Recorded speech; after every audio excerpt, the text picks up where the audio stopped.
Hi అందరికి. Present మీరు న్యూస్‌లో చూస్తే ఎక్కడ చూసినా బడ్జెట్ సమావేశాలు అనే కనబడుతది. ఈ 1, 2 వీక్స్ నుంచి. ఎందుకంటే అసలు బడ్జెట్ ప్రాసెస్ అనేది ఏ మంత్‌లో ఏమైతది? అంటే ఏ డేట్‌లలో ఏమైతది? అనేది ఈ వీడియోలో చూద్దాం. ఇది budget process in India.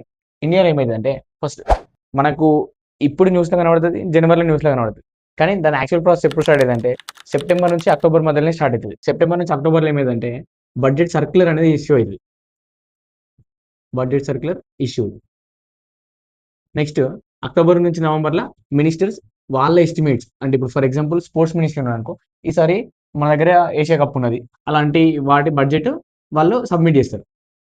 Next minister submit చేసినాక నవంబర్, డిసెంబర్‌లో ఏమైతదంటే మినిస్టర్స్‌కును ఫైనాన్షియల్ మినిస్టర్ మధ్యల డిస్కషన్ అయితదన్నట్టు. అంటే ఫర్ ఎగ్జాంపుల్ స్పోర్ట్స్ మినిస్టర్‌లో 500,00,00,000 కావాలనుకో, ఫైనాన్స్ మినిస్టర్ ఏమంటది? అంత లేవు ఈసారి బడ్జెట్‌ల. మీకు ఒక 400 ఇద్దాం. దాంట్లోనే సర్దుకోండి అనే దాని గురించి డిస్కషన్స్ అయితాయి. నెక్స్ట్ జనవరిలో ఏం స్టార్ట్ అయిద్దంటే, జనవరి స్టార్టింగ్ మొత్తం economic experts and stakeholders వీటందరితోని మనకు ఫైనాన్స్ మినిస్టర్ మీటింగ్స్ పెట్టి ఇగో ఈ మినిస్ట్రీ నుండి ఇంతొచ్చినాయి. కాబట్టి ఇది కరెక్టేనా ఇంత పెట్టడంలా అనేది డిస్కస్ చేస్తది. డిస్కస్ చేసి ఫైనలైజ్ చేస్తది జనవరిలో. ఈ జనవరిలో ఫైనలైజ్ చేసినాక మనకు జనవరి 31 జనవరి 31న ఎకనామిక్ సర్వే అనేది రిలీజ్ అయింది. ఎకనామిక్ సర్వే అంటే ఏంటిది? అంటే ఈ సంవత్సరం ఎంతైతే ఖర్చు పెట్టినాం. ఇప్పుడు ఫర్ ఎగ్జాంపుల్ ఇది 2026, 27 నెక్స్ట్ ఫైనాన్షియల్ ఇయర్. అంటే నెక్స్ట్ ఫైనాన్షియల్ ఇయర్ కాకుండా బిఫోర్ ఫైనాన్షియల్ ఇయర్ ఉంటదా? 2025, 26 ఎంత ఏ మినిస్ట్రీకి ఎంతొచ్చినాయి? ఏ స్కీమ్‌లలో ఎంత పోయినాయి? అనే దాని గురించి చెప్పేదే ఎకనామిక్ సర్వే. ఇది జనవరి 31లో పెడతారు. నెక్స్ట్ ఫెబ్ 1న మనకు బడ్జెట్ రిలీజ్ చేస్తారు. బడ్జెట్ కూడా ఇది అంటే ఓకే. బడ్జెట్ ఇంత ఉండబోతుంది. ఈ మినిస్ట్రీకి ఇంత అనేది ఫెబ్ 1న రిలీజ్ చేస్తారు. అది ఫైనలైజ్ అయ్యేది ఎప్పుడంటే మనకు మార్చ్ 31న ఫైనలైజ్ అయితది. అంటే మార్చ్ 31 లోపు ఫైనలైజ్ అయితది. ఇక్కడ ఫెబ్ 1న మనకు బడ్జెట్ అనేది ప్రవేశపెట్టిల్లు గానీ దాన్ని 31న మనకు అఫీషియల్‌గా అనౌన్స్ చేస్తారని చెప్పినారు. ఈ బిట్వీన్ ఏమైతదంటే ఈ బడ్జెట్ ప్రవేశపెట్టక ముందు అంటే ఇక్కడ మనకు ఫైనాన్స్ మినిస్ట్రీ అనేది మినిస్టర్స్ అండ్ ఎకనామీ అడ్వైజర్స్ స్టేక్ హోల్డర్స్తోని డిస్కస్ చేస్తది. డిస్కస్ చేసినాక అవి ఫైనలైజ్ చేస్తది. ఫైనలైజ్ చేసి ఇప్పుడు ఆ కొంతమంది ఎక్స్పర్ట్స్ వాళ్ళందరిని లాగిన్ చేస్తది. లాగిన్ చేసి ఫైనాన్స్ మినిస్టర్‌ను వాళ్ళందరూ కలిసి హల్వా సెరమనీ అనేది ఉంటది. హల్వా సెరమనీ అనేది ఈసారి ఎప్పుడు జరిగింది? డేట్ అవసరం లేదు. కానీ ఎప్పుడైనా బడ్జెట్ ప్రవేశపెట్టక ముందు జరుగుతది. ఈసారి జాన్ 27న జరిగింది. ఈ హల్వా సెరమనీ గురించి కూడా అప్పుడప్పుడు క్వెషన్ చూస్తుంటాం. ఒకసారి చూసుకోండి. నెక్స్ట్ ఈ ఫస్ట్ ఫిబ్రవరిన మనకు బడ్జెట్ అయిపోయింది. బడ్జెట్ అయిపోయిన తర్వాత నెక్స్ట్ ప్రాసెస్ ఏమైతదంటే ఇది జనరల్ డిస్కషన్. మనకు లోక్‌సభల ప్రవేశపెడతారు. రాజ్యసభలో ప్రవేశపెడతారు. దాని గురించి మినిస్టర్స్ ఒక్కొక్కరు వాళ్ళ ఒపీనియన్స్ చెప్తారు. ఓకే. ఈ మినిస్ట్రీ కరెక్ట్‌గానే ఇచ్చిల్లు. ఈ మినిస్ట్రీకి ఇట్లా కాదు అట్లా అంటే వాళ్ళందరూ ఏమైనా అబ్జెక్షన్స్ ఉన్నా వాళ్ళు చెప్తారు. ఇది అప్పుడు పాస్ అయినంక అప్పుడు మనకు అఫీషియల్ బడ్జెట్ అనేది అనౌన్స్ అయినట్టు. అది మార్చ్ 31 లోపు కంప్లీట్ చేస్తారు. దీంట్లో ఇంకొన్ని టెర్మినాలజీస్ ఏముంటాయంటే అప్పుడు ఓట్ అన్ అకౌంట్ అనేది ఒకటి ఉండేది. ఓట్ అన్ అకౌంట్ అంటే ఏంటంటే ఓన్లీ 2 మంత్స్ ఎక్స్‌పెండిచర్ కోసం. అంటే ఇప్పుడు యాక్చువల్లీ ఫిబ్రవరి 1కు మనకు బడ్జెట్ ప్రవేశపెట్టాలి. అప్పుడు ఎట్లుండే అంటే ఫెబ్ 28కు బడ్జెట్ ప్రవేశపెట్టేది.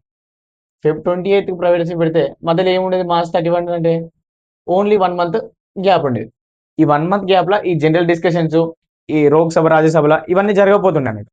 ఇప్పుడు ఆ ఫిబ్రవరి, మార్చ్, ఏప్రిల్ ఈ 2 నెలల కోసం ఎక్స్‌పెండిచర్ కొంచెం కన్సాలిడేటెడ్ ఫండ్ అంటే ఇప్పుడు గవర్నమెంట్ ఎంప్లాయీకి సాలరీ అయినా, ఇప్పుడు కొన్ని గ్రాంట్స్‌కైనా తీసి పక్కకు పెడతారన్నట్టు.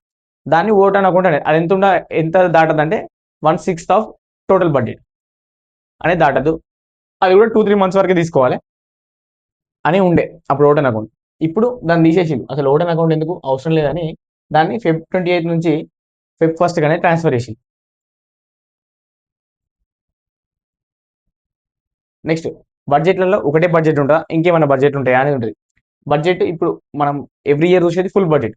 అట్లా కాకుండా ఇంటరిమ్ బడ్జెట్ అని కూడా ఉంటది. ఇంటరిమ్ బడ్జెట్ అంటే ఫర్ ఎగ్జాంపుల్ ఎలక్షన్ ఇయర్ ఉన్నదనుకోండి. ఇప్పుడు లాస్ట్ ఇయర్ ఎలక్షన్ ఇయర్.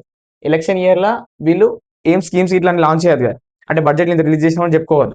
కాబట్టి వాళ్ళేం చేస్తారు ఇంటరిమ్ బడ్జెట్ ఒక సెపరేట్ బడ్జెట్‌ను వాళ్ళు రిలీజ్ చేస్తారు. రిలీజ్ చేసి దాంట్లో రెవెన్యూ ఉంటది, ఎక్స్‌పెండిచర్ ఉంటది.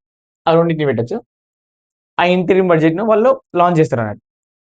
అట్లా ఫుల్ బడ్జెట్, ఇంటరిమ్ బడ్జెట్ అనేది ఒకసారి చూసుకోండి. ఒకసారి ఎకనామిక్ సర్వే గురించి చూద్దాం. ఎకనామిక్ సర్వే దానికి లీగల్ బ్యాకింగ్ అనేది లేదు. దీన్ని ఎవరు ఆథర్ అంటే మనకు చీఫ్ ఎకనామిక్ అడ్వైజర్. వీళ్ళ చేతులు నడుస్తుంది ఈ ఎకనామిక్ సర్వే అనేది. ప్రజెంట్ ఎవరున్నారు అంటే దానికి చీఫ్ అంటే వి అనంత పరమేశ్వరన్ అనేటైన ప్రజెంట్ చేరున్నారు. ఇవి గుర్తుంచుకోండి ఎకనామిక్ సర్వే గురించి. నెక్స్ట్ ఇంకోటి రైల్వే బడ్జెట్ గురించి అడుగుతారు క్వశ్చన్. దాంట్లో మనకి ఇంపార్టెంట్ ఏంటంటే అసలు రైల్వే బడ్జెట్ ఇప్పుడు సపరేట్ ఉన్నదా లేదా అనే దాని గురించి అడుగుతారు. ఇప్పుడు ప్రజెంట్ రైల్వే బడ్జెట్ అనేది సపరేట్ లేదు. యూనియన్ బడ్జెట్లోనే రైల్వే బడ్జెట్ని ఇంక్లూడ్ చేసి ఆ దాంట్లో 2 కమిటీస్ అనేది ఇంపార్టెంట్. First ఆక్వర్త్ limit committee. ఇది అంతకుముందు యాక్చువల్లీ రైల్వే బడ్జెట్ లేకుండే, కానీ సపరేట్గా రైల్వే బడ్జెట్ కావాలి అని చెప్పింది ఈయన ఆక్వర్త్ లిమిట్ కమిటీ అనే వాళ్ళు చెప్పింది.